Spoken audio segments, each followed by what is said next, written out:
In this tutorial, we're going to talk about how to solve problems associated with the auto-ionization of water. So let's start with this one.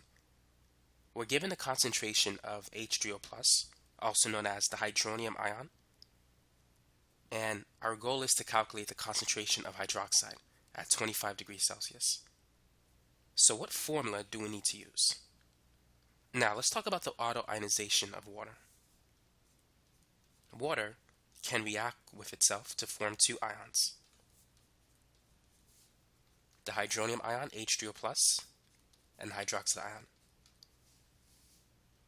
So this water molecule acts as the acid. It donates the proton. And this one acts as a base. It accepts the proton.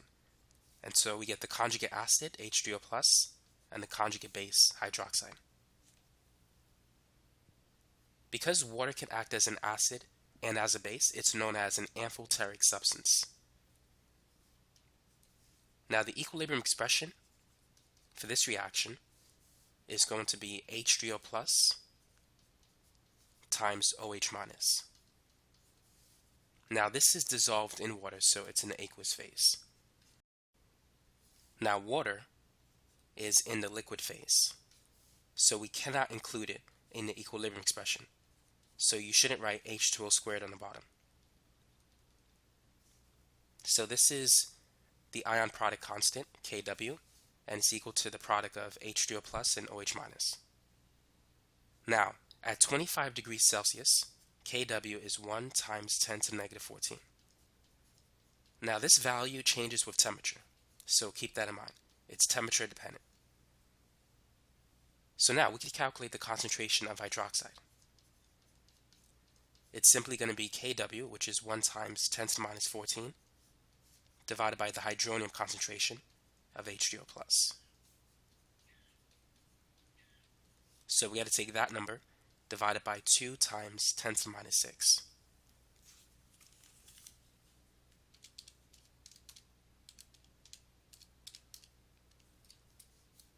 And so the hydroxide concentration in this example is 5 times 10 to the negative 9 moles per liter, or molarity. So that's it for this problem. Number 2. The concentration of H3O+ is 3 times 10 to the negative 5 moles per liter. Is the solution acidic, basic, or neutral? Now, if the concentration of H3O+ at 25 degrees Celsius, if it's greater than 1 times 10 to the negative 7, the solution will be acidic. Now, if the temperature is not specified, assume that it's 25 degrees Celsius. Now, if the concentration of H3O+ equals 1 times 10 to the minus 7 moles per liter at 25 degrees Celsius, then the solution is going to be neutral. If it's less than this number, then we have a basic solution. Now, 10 to the negative 5 is greater than 10 to the negative 7. So therefore, this particular solution is acidic. Number 3. The Kw constant for water at 50 degrees Celsius is 5.5 times 10 to the negative 14. Calculate the H3O+ concentration. So let's make an ice table. So liquid water is going to ionize into two ions, the hydronium ion and the hydroxide ion. So we have pure water, so initially this is going to be 0, and as a result the reaction has no choice but to shift to the right. So this is going to increase by x, and that's going to increase by x. So Kw, which is H3O+ times OH-, that's going to be x times x. So we can say that 5 times, or 5.5 times 10 to the negative 14 is x times x, or x squared.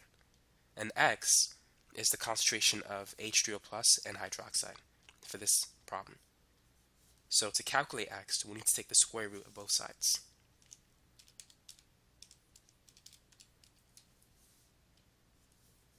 So x, which equals the concentration of H3O plus, that's going to be 2.345 times 10 to the negative 7 moles per liter. So this is the answer to part A. Now let's move on to part B.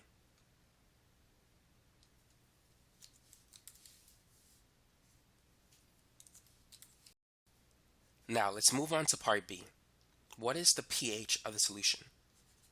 The pH of the solution is simply the negative log of the hydronium ion concentration, which we already have. So it's going to be negative log 2.345 times 10 to the minus 7.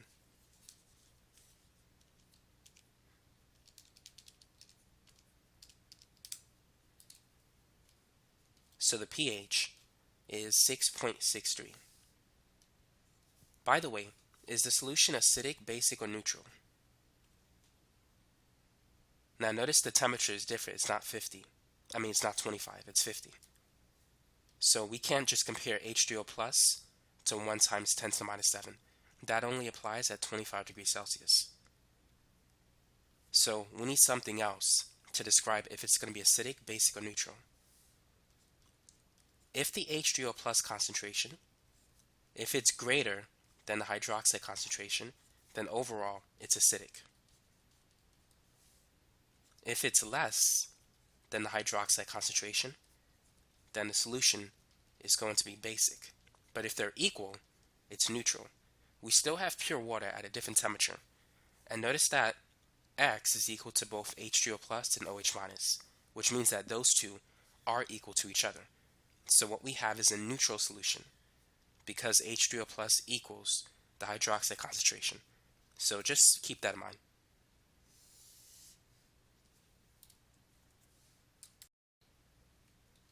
Now let's talk about part C. What is the relationship between Kw and temperature? Well, we know that Kw is 1 times 10 to the negative 14 at a temperature of 25 degrees Celsius. Now in this example, Kw is higher. It's 5.5 times 10 to the negative 14 at a temperature of 50 degrees Celsius. So we can see that as the temperature increases, the auto-ionization of water increases. So we have a higher ion product constant. Now, is the auto-ionization of water, is it exothermic or endothermic? So let's write the reaction.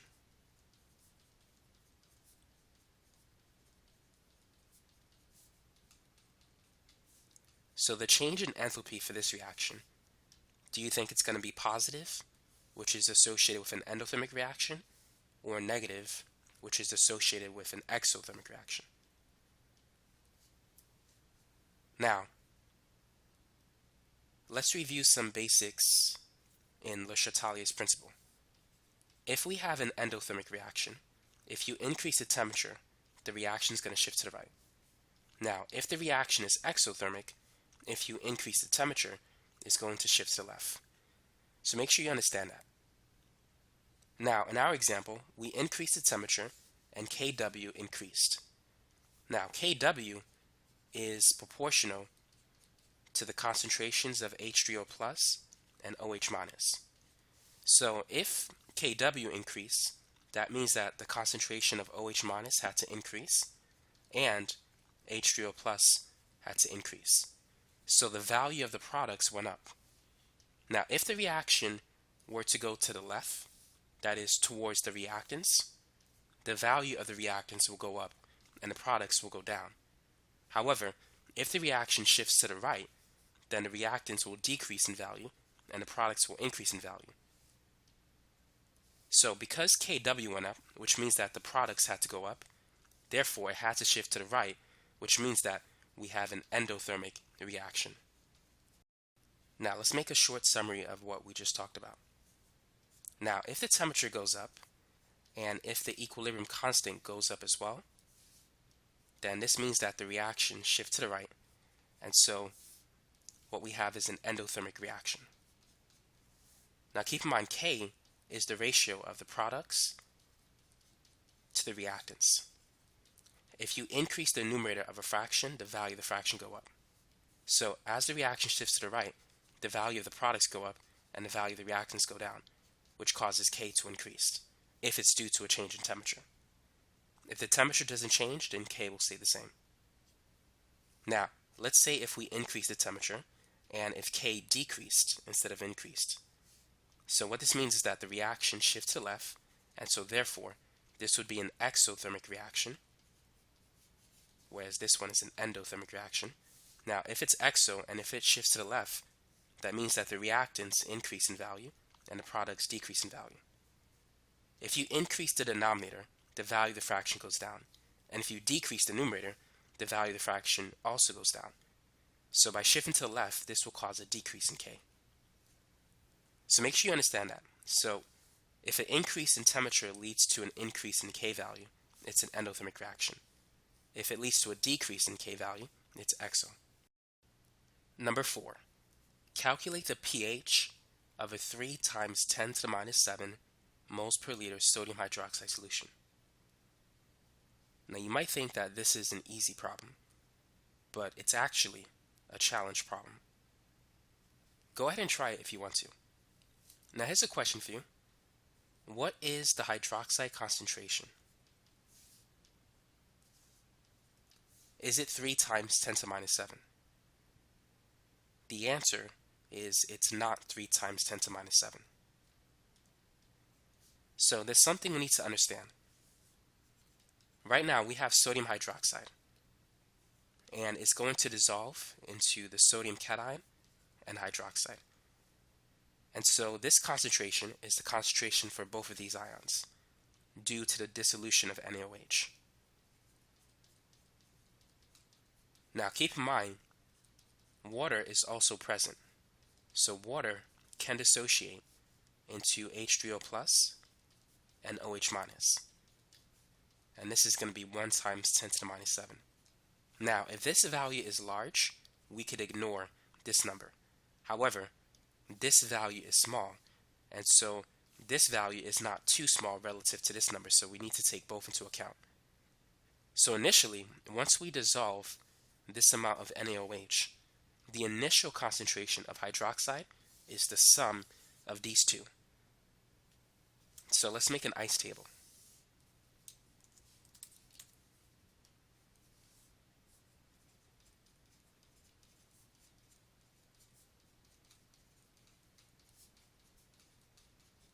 So we have initial, change, and equilibrium.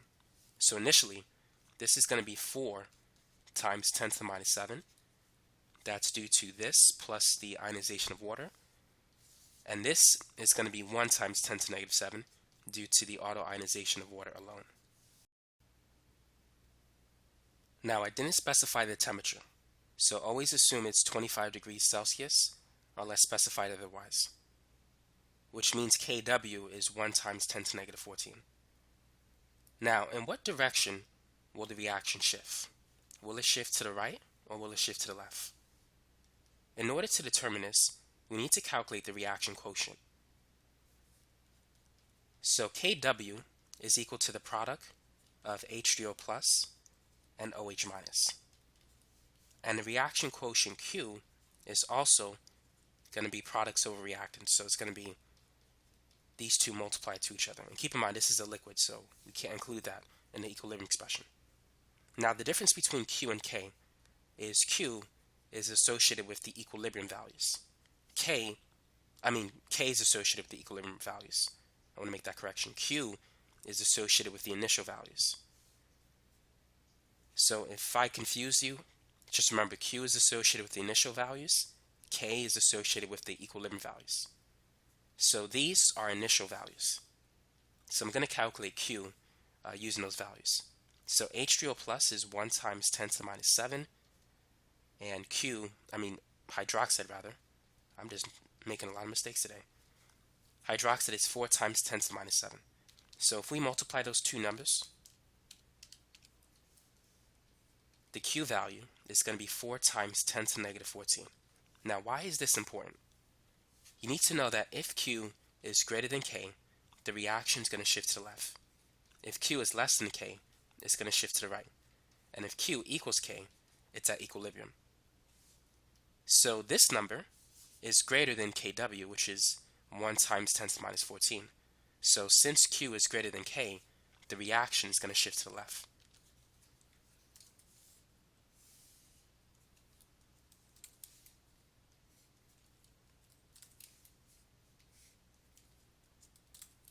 Now, let's say if it shifts to the right. This would be plus x and plus x. However, because it shifts to the left, because it's going this way, this is going to be minus x and minus x. And that's why it's important to determine in what direction the reaction is going to shift, because that's going to affect your answer.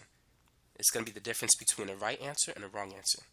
And if you get a wrong answer on the test, what good is that? Now let's go ahead and add the first two rows. So for the last row, this is going to be 1 times 10 to the minus 7 minus x, and then 4 times 10 to the minus 7 minus x. So Kw is going to be the product of H3O plus and OH minus.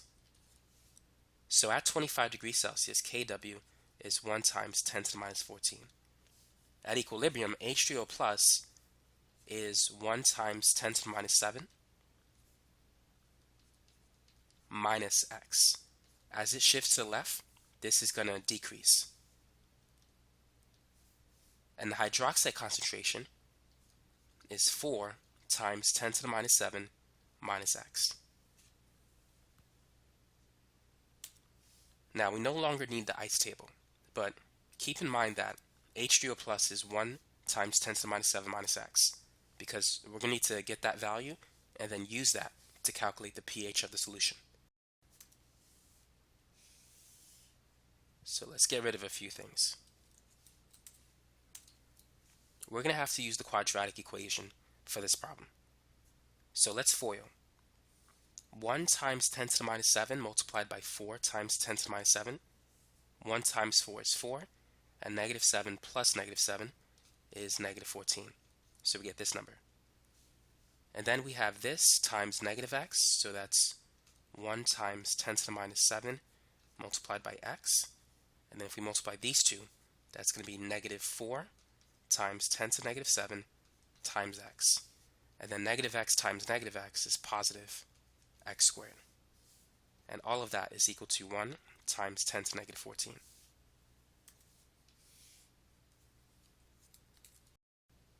Now, we need to write our expression in standard form for a quadratic equation.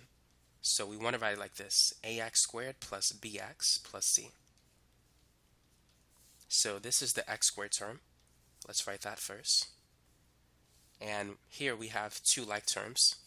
So negative 1 minus 4 is negative 5. So we got negative 5 times 10 to the minus 7 multiplied by x. Now, I'm going to move this to the other side. So basically, I'm going to subtract this number by that number. So 4 minus 1 is 3. So on the right, it's going to be positive 3 times 10 to the negative 14. And that's equal to 0. So now we could use the quadratic formula. X is equal to negative b plus or minus the square root of b squared minus 4ac divided by 2a. So b is the number in front of x, which is this number. So x is going to be negative times negative 5 times 10 to the minus 7 plus or minus the square root of negative 5 times 10 to negative 7, almost wrote 17 there, squared, minus 4. The number in front of x squared is a 1, so a is 1, and this is the c value. So that's 3 times 10 to the minus 14 divided by 2a, or 2 times 1, which is 2.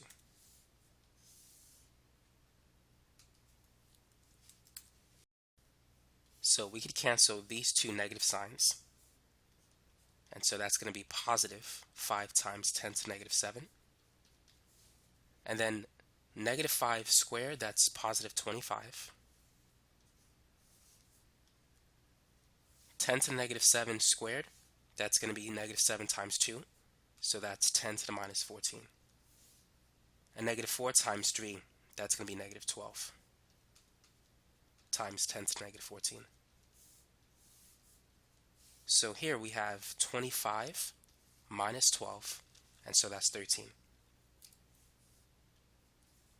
So we have 5 times 10 to the negative 7 plus or minus the square root of 13 times 10 to the negative 14 over 2. So now let's go ahead and take the square root of that number. And let's just clear away this now.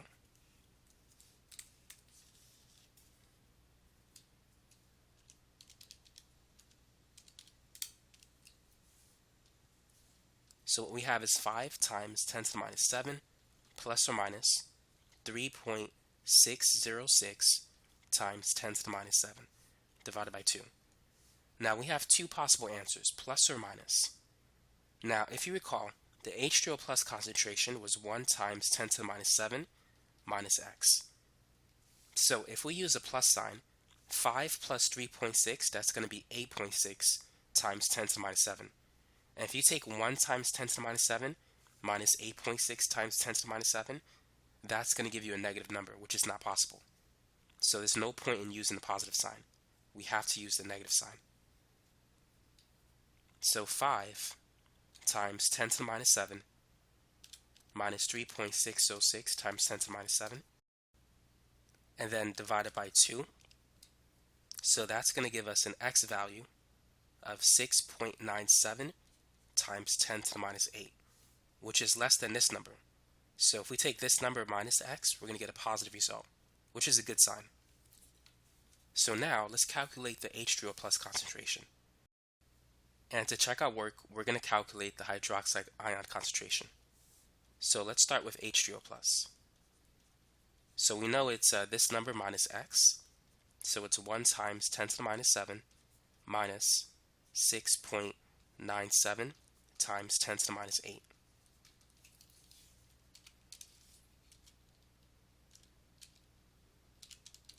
And so that's going to come out to be 3.03 times 10 to the negative 8. Now let's calculate the hydroxide ion concentration. So at equilibrium, it was 4 times 10 to the minus 7 minus x, or minus 6.97 times 10 to the minus 8.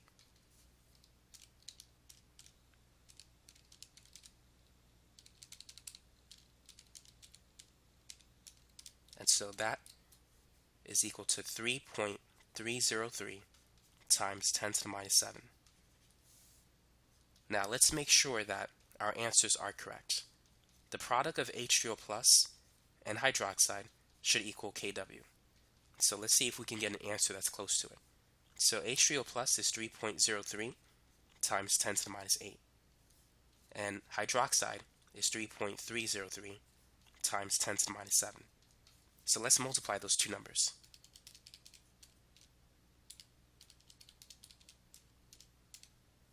And so this gives us 1.0008 times 10 to the minus 14, which is good enough.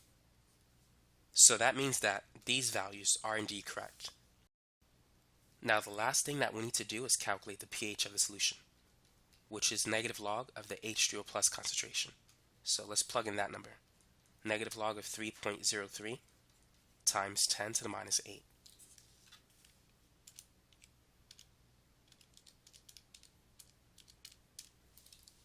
And so the pH of the solution is 7.52.